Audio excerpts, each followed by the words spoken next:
You are listening to KC Sports Network, the #1 podcast network for today's Kansas City sports fans. With former players from your favorite teams, informed perspectives, and former insiders, this is the place for you. KC Sports Network is proudly presented by Emprise Bank, your partner in possible. What's up, Chiefs Kingdom? Welcome to our new show, 10 Things to the KC Sports Network lineup. I'm BJ Kissel. Each week, we'll run down 10 things that stood out about the Chiefs. Now, it may be 10 things I loved from the previous game. The show will normally come out on Mondays or Tuesdays. Could be 10 things I hated, 10 things to watch. Or today, it's going to be 10 things to know about George Karlaftis and why the expectations for the rookie pass rusher are only building as we get close to that week 1 matchup against the Arizona Cardinals. We will go through some film from the preseason to highlight what should have you so excited about George Karlaftis and what he could bring to the Chiefs this season. Plus, we'll mix in some stats, some nuggets, and some different things to know about George Karlaftis and his path to the Kansas City Chiefs, as again, his career begins on Sunday down in the desert against the Arizona Cardinals for week 1, chasing down Kyler Murray, hopefully bringing him down to get his career started off on the right foot. But first, thanks to our sponsor for this show, KC Strength and Conditioning. They do have a new location, so make sure to check them out. And if you're a baseball or softball player in the Kansas City area, or you just want some professional instruction, you want to get better shape, call my friend John at 913-638-8960. They're experts in their field, and I have known John for about 25 years. It's where I'm going to be taking my kids, if that tells you anything about how I feel about the folks over at KC Strength and Conditioning. Again, 913-638-8960. All right, now talking about George Karlaftis and the Chiefs pass rush in general, for anyone who is following basically any content about the Kansas City Chiefs, and especially us here at KC Sports Network, getting a young pass rusher, preferably with one of their first-round picks, was going to be something that we were kind of expecting at some point, or at least hopefully wishing was going to happen. And then enter George Karlaftis with the number 30 overall pick out of Purdue, kind of answered those questions. And then what we've seen from the preseason has got us really, really excited. But again, here are 10 things to get excited about with the Chiefs' newest edge rusher, George Karlaftis, who did go out on one of the latest press conferences and said that he actually likes the name Furious George as far as a nickname. So we'll see if that sticks as we get into it. But here's number 1 in talking about things to get excited about with George Karlaftis. And one is just simple fact that he led the Chiefs during the preseason with 5 pressures. And that's having the 5th most pass rush attempts during the preseason, only had 38, again, ending up with the 5 pressures. One thing that going back to when he was drafted, and then we saw that production, or we saw some of that production in just a short amount of time during the preseason, but Pro Football Focus had called him the biggest steal of round 1 coming out of the 2022 NFL draft, and also called him one of the few game wreckers in all of college football last season, which is just music to the ears of Chiefs fans who've gotten a little bit of taste of that so far. But also saying that Karlaftis turned in the 4th best win rate in the Power 5 on true pass rushers this past season, despite constantly being chipped, doubled, and cut. Well, the good news is, at least early on, don't expect George Karlaftis to garner that kind of attention, to get double teamed, to get constantly chipped and doubled and cut, and all those things that he was seeing in college when he was at Purdue. Not going to be the case right off the bat, unless we see him come out and just be a complete game wrecker as a rookie, which a lot of people do expect him to make a big impact. I have been kind of one of the people cheerleading that thought and projecting him to break Derek Thomas's rookie sack record for the Chiefs. And that was set back in 1989 when Derek Thomas had 10 sacks to again have the Chiefs rookie franchise record for most sacks in a season. And number 2 thing to get excited about with George Karlaftis, again, going with Pro Football Focus's stats and their grades from the 3 preseason games, that George Karlaftis graded higher than Kayvon Thibodeau, Aiden Hutchinson, and Jermaine Johnson. And if you know those 3 guys, all 3 of those players were drafted in the 1st round ahead of George Karlaftis. I think going into the draft, most people knew Aiden Hutchinson was not going to be around. He was going to be one of the first 2 or 3 picks in the draft. There was some thought that maybe Kayvon Thibodeau would fall. It didn't make it past 5 in the Giants, but there was a thought that he might fall down to the Chiefs. And then Jermaine Johnson was another one of those players that a lot of people didn't really think would fall all the way down to the Chiefs, maybe a player that they would move up for. Remember on draft night, he was one of the players that I thought if the Chiefs were going to go up and get a pass rusher, Jermaine Johnson would make sense there.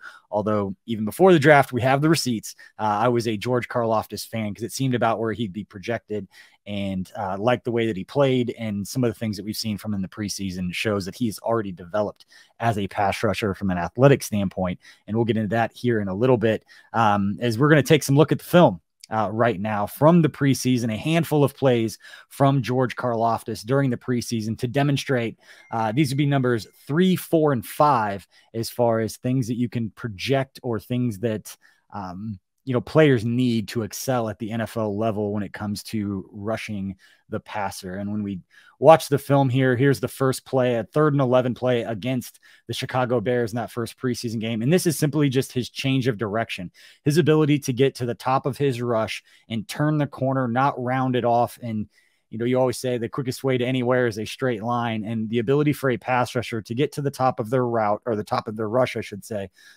plant and turn and change of direction in a very fluid and athletic way, like you're seeing from George Karlaftis on this particular pass rush. It was his first sack as a professional, and obviously it was during the preseason, doesn't really count, but another example right here of showing how straight of a line he gets to once he turns the top of the corner. That change of direction, just absolutely unbelievable. And then another play against Chicago Bears, and this is showing his pure strength, his ability to get hands on a grown man and move them backwards. I think you see it come, his strength, his play strength come in a lot of different ways, but you see he gets his hands right where they're supposed to be. He's in a good leverage position, and he's able to drive the Chicago Bears left tackle all the way back into Justin Fields on that particular play, just showing off his strength. And then the third thing that we're going to talk about, and the 5th thing that gets me excited about George Karlaftis, is just the fact that he's physical and relentless. We saw the strength on a couple of the plays earlier, showed a lot during the preseason with that, but seeing here getting chipped, having a couple of different guys trying to influence where he's going, and you could see his hands are always moving. Even when you slow down the clip, you can see his hands are always moving. His body is always moving. His feet are moving. He is trying everything he can to go and make a play. And it almost seems obvious, that pass rushers, these guys, they have to be physical, they have to play hard.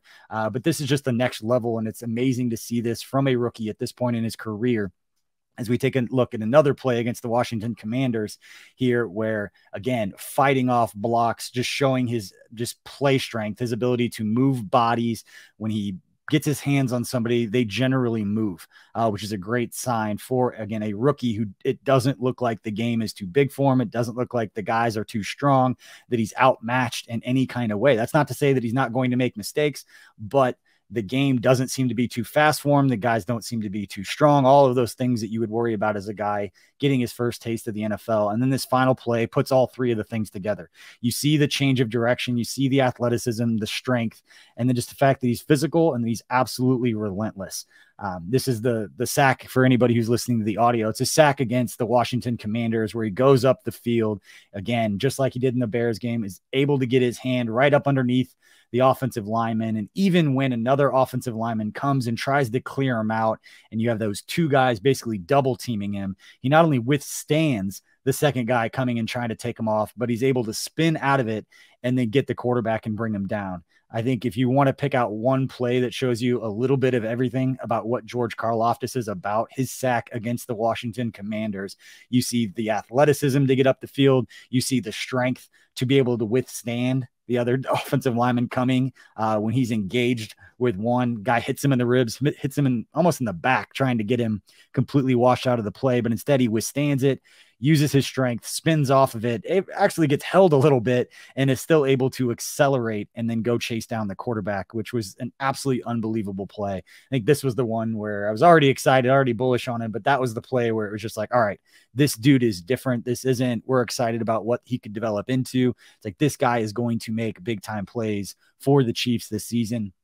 I was already feeling it, but that's one of the reasons that I had projected him to break Derek Thomas's rookie sack record is because of plays like that. And again, you put it all together like that, the relentless nature. Most of the sacks at the NFL level aren't coming by beating the tackle around the edge or just straight bull rushing somebody into the backfield. It does happen, but if you go back and watch the clips of everyone's sacks, the best pass rushers in the NFL, a lot of them, it's on their second move, their third move. It's able to keep an eye on a quarterback when different things are going on around you, whether it's motion or whether it's, guys pulling, chipping, whether they're doing stunts up the middle, always being able to have that field awareness of where the quarterback's at, where the ball is at, and be able to chase him down and obviously have the physical ability to stay engaged and then to bring down the quarterback. You got to be excited about what you're going to see from George Karlaftis. So those are the first 5 things that get me really excited about George Karlaftis and what he can do on the field. But going to number 6, and this is courtesy of our friends at DraftKings, and we're going to take a quick word from them in a minute after this, but George Karlaftis and looking at some of the player future bets that you can place. I'm sitting here telling you on a podcast, I've been saying it on social media that I expect him to have a huge season, putting my money where my mouth is. And I have placed a bet for George Karlaftis to finish winning the NFL's Defensive Rookie of the Year award. And he's actually at plus 1,600 right now, not one of the favorites to get that award. And when you look, again, that plus 1,600, you can go get that bet right now on DraftKings. I think I bet $25 to win like $825. It's one of the free bets that I've got, and explain those here in a second. But the last 3 winners of the Defensive Rookie of the Year award all have something in common. They are all edge rushers, and they were all drafted in the first round, just like George Karlaftis. 3 years ago, it was Nick Bosa, who finished his rookie year with 9 sacks and then won the Defensive Rookie of the Year. 2 years ago, it was Chase Young in the Washington Commanders. He finished his rookie year with 7.5 sacks. And then finally, last year, it was Micah Parsons with the Dallas Cowboys, the number 12 overall pick in 2021. He finished his rookie year with 13 sacks. So anywhere between 7.5 and 13 sacks over the last 3 years by these former first-round edge rushers have led them to winning the NFL's Defensive Rookie of the Year award. And when you're talking about awards like that are voted on by people, it helps, not always the case, it's obviously with Chase Young, it helps to be on a very good team because more of the people voting will be watching your games, whether it's prime time, just high leverage games that everybody's got their eye on. And what we've seen from the AFC West, almost every game should be in prime time. I know they can't do that. NFL rules say you can only have 6 primetime games per team. But when you look at the games that the Chiefs are going to play in the division and just their schedule in general being brutal, they're going to be playing in a lot of big time games, a lot of eyeballs on those games. And if George Karlaftis comes out and performs the way we expect him to, or we have come to expect him to, which is, again, you got to give Gray, you trying to pump the brakes while throw gas on the fire at the same time. So please bear with me.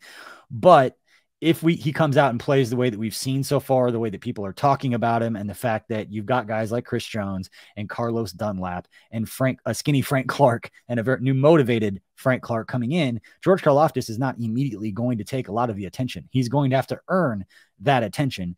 And the physical, the relentless, all of those things are going to help his case into becoming a player that can go up and get those 7, 8, 9, 10, 11, 12 sacks this season for a really good team. It's going to catch the eye of voters.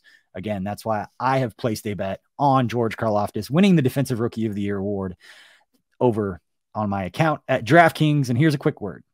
Kansas, the wait is over. DraftKings Sportsbook, America's top-rated sportsbook app, is officially live in Kansas just in time for football season. That means betting legally on same-game parlays, spreads, money lines, and more anytime and anywhere across the Sunflower State. To celebrate, DraftKings is giving new Kansas customers a can't-miss offer. Bet just $5 on anything and get $200 in free bets instantly. Now, Thursday night is almost here. You want more action for opening night kickoff? Everyone can experience the thrill of DraftKings early win promotion. Get up 7, you win. That's right.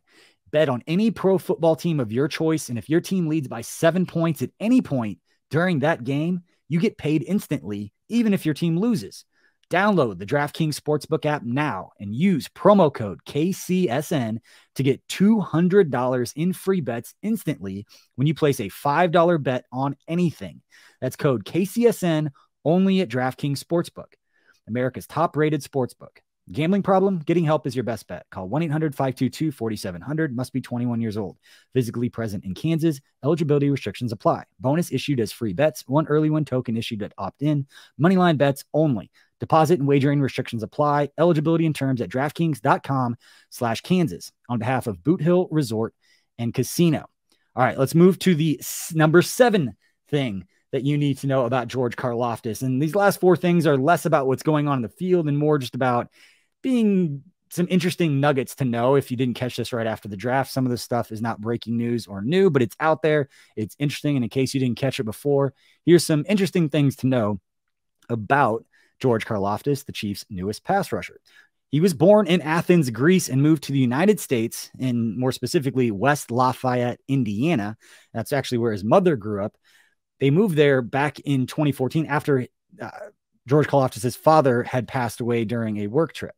Now, George Karlaftis' mother and father had met at Purdue. They're actually playing rec volleyball at the student center, I read, where his father was actually getting his doctorate in civil engineering after he had transferred from the University of Miami. And that's where he did his undergrad and was a member of the track team at the University of Miami, throwing the javelin. And then once his dad unexpectedly passed away from a heart attack while, again, out on a work trip, his mother had moved George and his brothers and sister to the United States, where she grew up, again, just outside or in West Lafayette, Indiana.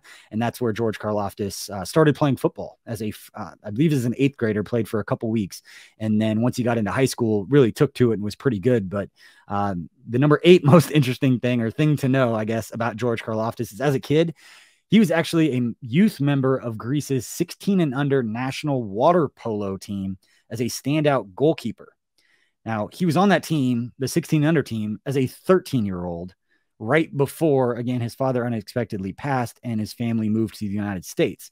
Now, if his family hadn't moved to the United States, and George Karlaftis was asked quite a bit about this leading into the draft, because you go to the combine, you go to all these events, and people look up these interesting things to ask you, and seeing that you played water polo and you grew up in Greece, it's unique. It's different. So he gets a lot of questions about it, which means a lot of people wrote about it. There's a lot of information out there about it. But he said that if his family hadn't moved to the U.S., Karlaftis would probably still be playing water polo for Greece in their national team, which when you Google it or look it up, they're the top water polo team in the world. And so the fact that they've been very good for very long, and the fact that at 13 years old, he was the goalkeeper for the 16 and under national team, tells you a little bit about how George Karlaftis kind of immerses himself into whatever sport and whatever it is that he's doing. It's one of the consistent themes about him when you read the off the field stuff and the way that he goes about his business, is that he gives it everything he's got with everything that he's doing. And he takes care of his body as the number 9 thing to know about George Karlaftis. And this was a quote in a really good article from ESPN that came out. It was actually right before the draft, but there's some stuff in here that kind of has some carryover to what we've seen from him so far. But the quote says, he acts like an 80-year-old man. Talking of Karlaftis, he stretches for 30 minutes before bed at exactly 9 or 9:30, depending upon how early he has to wake up. He reads 10 pages of the Bible before bed, wakes up, makes his morning smoothie, and that he's very regimented, creature of habit, same thing all the time.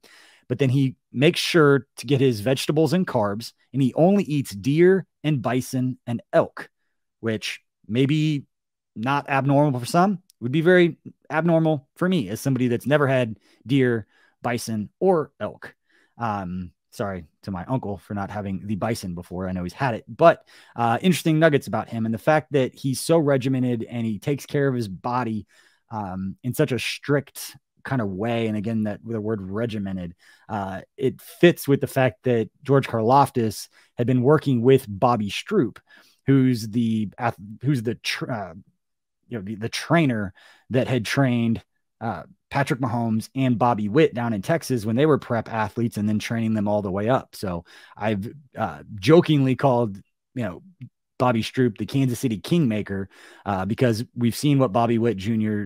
has done now that he's a 2020 guy, as young as he is. Unbelievable future of baseball, especially here in Kansas City. Bobby Witt is going to be a household name if he's not already within the next couple of years. And obviously Patrick Mahomes off to the best start of any quarterback in NFL history. pretty good. And then to hear that George Karlaftis was working with the same guy. And when you watch some of those highlights that we were looking at earlier in the athletic fluidity, the change of direction, a lot of those things he probably showed, if you find certain clips, he showed a little bit of during his time at Purdue that led him to being a first-round pick. But the change of direction, the athletic fluidity were not necessarily the first traits that you would read about as to why he became a first-round pick.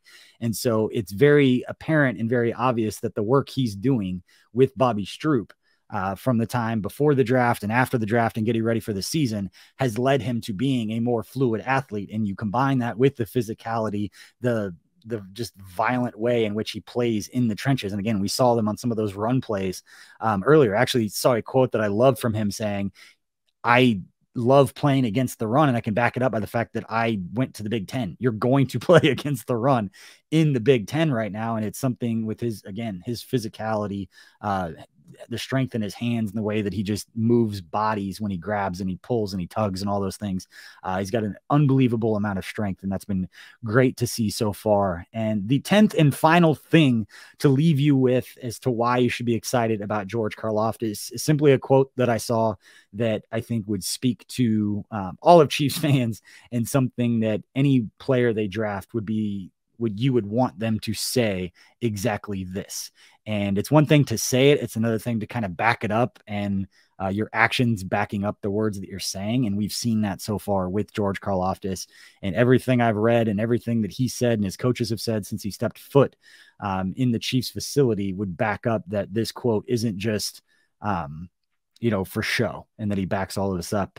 And he said, when you find something you love, work as hard as you possibly can at it. I don't think it makes much sense to dedicate almost your whole life to something if you're not going to give it your maximum ability every single time you're out there. When you watch him play, you can tell that George Karlaftis doesn't just talk the talk, he's walking the walk.